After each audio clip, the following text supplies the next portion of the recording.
Justice League Unlimited issue 4. Mark Waid writing with Dan Mora on the art. There's that Dan Mora again popping up. So yeah, they're dealing with the fires in the rainforest and the fact that they're all going to be destroyed. And part of this issue is that Mr. Terrific, we sort of get a little bit of it at the start, and then it goes back to explain kind of the process of like coming up with this idea. But because it seems like Levi, the Swamp Thing's been taken out, they go to Teffy Holland, Alec's daughter, because she's got a connection to the Green to maybe help. And she's like, I don't want to join the Justice League. Leave me alone.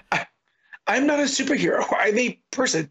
Yeah, but ultimately she feels what's happening to the Green and can't help but get involved anyway. So that's fundamentally what a big chunk of this issue is. It's like she takes Aquaman and someone else, I'm not at that page yet, into the Green to try and find Levi so they can like combat this. And they do find them, and we get this whole thing where like the entire Amazon rainforest looks like a big Swamp Thing face, which is kind of a cool thing when he kind of rejuvenates it all and reforestates it all.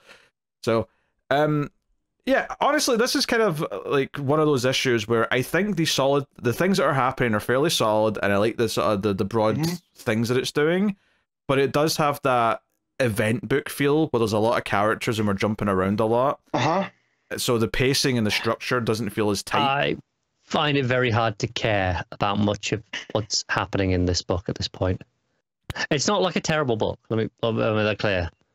But like, I've got no focal point to like get attached to. Like, there's no in of like, oh, this is a, there's no POV character like to showcase it. There's no real anchor. There's no emotional connection to anything. It's just stuff happening. I don't know if I agree with that, because the thread, at least of this one, is Mr. Terrific, and seeming like he's at his, wit's end with how to handle the Inferno. But he's, and Red Tornado even tells him, like, you go off of data more than you trust people, right? So let the people do what they need to do. That's why we assembled the Justice League Unlimited, and yes, your plan still, let's go with it, but like, stop just blind trusting all the data. So I do like there's that arc through this. That's not an arc. That's one page at the start of the issue. No, because then that carries on through what he's doing, right? Every time it goes back to Mr. Terrific, and there's that countdown there, right? I don't feel like he's doing much there though. He's the man in the chair at that point. He's not adding much to it. It's not like he's strategizing everything from the chair at this point. He's he's giving motivational pep talks. Yeah, because he's learning to trust the people around him. It's not just him, Yeah, I just felt there's not enough going on with that for me to. I heard a sigh from Pete. It doesn't feel like he consciously makes a decision at some point that shows he's learned anything, so I don't think I can agree with that being like an arc in here. I think by the end, maybe because of the outcome, he's realized, oh, like, yes, these people are what saved us.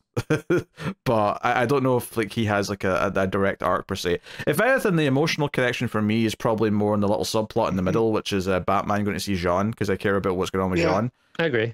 But that feels so separate to everything else in this issue. Yes, yeah. But I do like there's a few through lines like that. And the ending does also bring up, because the the villain representing Inferno, whoever they are, in the hood, towards the end, he's the one that's trying to fight them, and the Parliament of Trees comes in the Green to help get rid of him. At the end, like, the other person from Inferno is like, hey, you got beat by trees. And they're like, yeah, okay, sure, it didn't go well, but they still have no idea what we're doing, what our motivations are. And the other guy's like, are you sure they don't know what we're doing? And he's like, yeah, we have a man in the inside. So it just kind of reminds you at the end that Airwave there is still there to feed them information. So also, the Inferno in the Green says to Aquaman, he goes, oh, Aquaman, my old enemy, what can you hope to accomplish here? That's right. It does tease that someone Aquaman knows. So it's someone that is familiar enough, and I'm wondering if we'll see something in World's Finest, right? Because that's also the WAID book. Oh, because we're doing Aquaman stuff in that right now? Yeah, Oh, so, oh, do you think this is the jealous husband of the other clan? I don't think so. It says more of his beef was with Superman. there. But I'm wondering, like, I don't think he would necessarily run back Woodrow, but it's definitely, I feel like, something that we're going to see. I tell you what, that World's Finest arc will be redeemed so much if we get a one-shot at some point where that jealous husband shows up to try and seduce Lois in, like, present day because Superman kissed his wife. Oh my god. It's like a reverse Little Mermaid. It's like Little Mermaid for wrong. But yeah, that got me on that one because I was like, oh, who could this be? And it's, they're in the green. Yet he doesn't seem to have any, no major effect there. So like when the Parliament goes and kicks him out, and with Aquaman's help, so yeah, it's adding to the mystery of who Inferno is, and what exactly they want to do. I mean, what they want to do, I'm not sure about, but my assumption is that all of these hooded figures, I assume there's going to be a whole team of them, and that it's effectively another Injustice or Legion of Doom kind of like team of like villains who have teamed up. And maybe one is more familiar with Aquaman, but another one will be more familiar with whoever else. That would be my assumption at this point based on that tease, but I mean, who knows what they'll end up doing. I mean, obviously the art's very pretty. I mean, that's again, Dan Mora doing a lot of interesting stuff. Yes. So I think at points there might be a little bit too much going on in this issue, art-wise. I think that's fair. Especially with the very vibrant colors, I think sometimes it's just a little bit busy on your eyes. I think probably the biggest critique I would give the book is kind of like what Connor was saying to begin with, is there's a lot going on, and it does feel like a lot of big just event action. I do think there's more weight to it, and there's more of like a through line in the background that he's clearly building to compared to World's Finest, where I just do feel like it's a lot of action at times. But I definitely did take a minute to remember what the hell they were even doing at the start of this issue. And I was like, that's usually a sign that maybe the story isn't like on point or isn't like super memorable yet.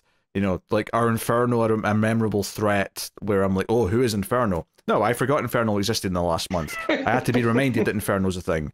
So they lack the object permanence. Yeah, but no, I am digging the ongoing thing with Jean though, and I hope there's more like character through lines like that for some different characters. That's probably the strongest stuff that's happened in this entire book so far. That arc that's been going on. Yeah, and it may be cool when he makes his big return, perhaps, if that's going to be a big moment soon. Yeah. I also for a second thought he really just killed Levi, and I was like, wait, no. You can't kill a Ram V character like that. What are we doing? And then so for them to go out of their way to be like, oh no, he just kind of receded further into the green because of everything that was happening. And I was like, okay, cool. Because I like Levi. I want to see more of him. He's in a pod. He's strengthening up. He's going to be fine. Yes. He'll be back. Yeah, that was good. Also, the other little thing on Martian Manhunter is just the idea that because he's so used to his telepathy to like sort of navigate through the world, that like Batman compares it to like one of us going blind and deaf at the same time and not be able to like know how to handle the world anymore, and that's part of what's going on with him.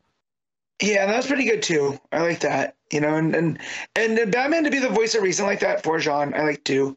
So I can't remember a lot of stories where they interact like this. So to see that coming from Bruce, because that's more of a Superman or Wonder Woman kind of deal, right? Like they're the communicators that go do this. So for it coming from Bruce, I thought that was a real fun spin on it.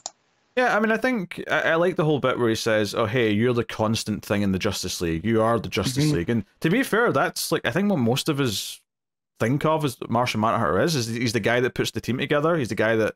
It's kind of what a big complaint with New 52 was, that they shunted Martian Manhunter off to the side and gave him Stormwatch stuff. That was his thing. Yeah, he was like, I mean, not so much the comic book version, but he's kind of like to like the Justice League what the movie version Nick Fury was to the Avengers, but as an active member of the team kind of thing. Yeah, I can see that.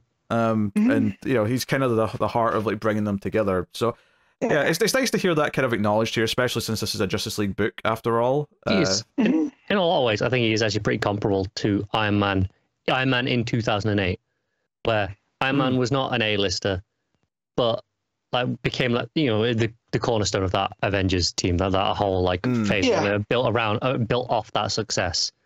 I think Martian Manhunter in a lot of ways is pretty comparable to that, even if it's a slightly different role. Yeah, I mean, it feels hard to believe that he'll ever get that change like Iron Man did, where he'll get a movie and all of a sudden he's an A-lister. Yeah. But it's very unlikely, but I mean, I imagine 20 years ago, people would have told you the same thing about Iron Man.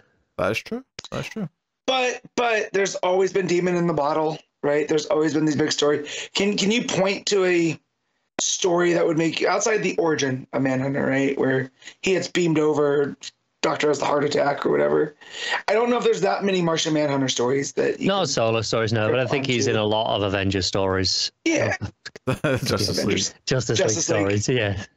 Yeah. Yeah, I always think of him as the character who's there in Justice League, as the one who's like, you know, he doesn't have his own solo adventures per se in his own comic books, but he's always there to bring the team together. Just wait till that Absolute book. That'll. That's true. That might be the one.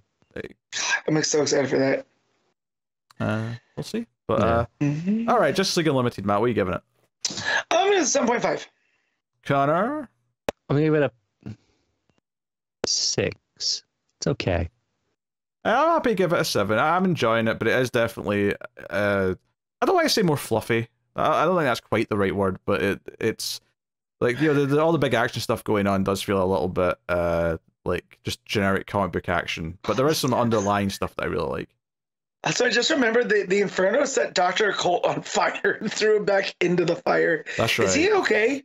Because I saw Superman take him away. I hate to be mean, but how many people care about Dr. Occult? No, I just, it was funny that it wasn't enough that they just threw him back into the fire unconscious. The man was on fire.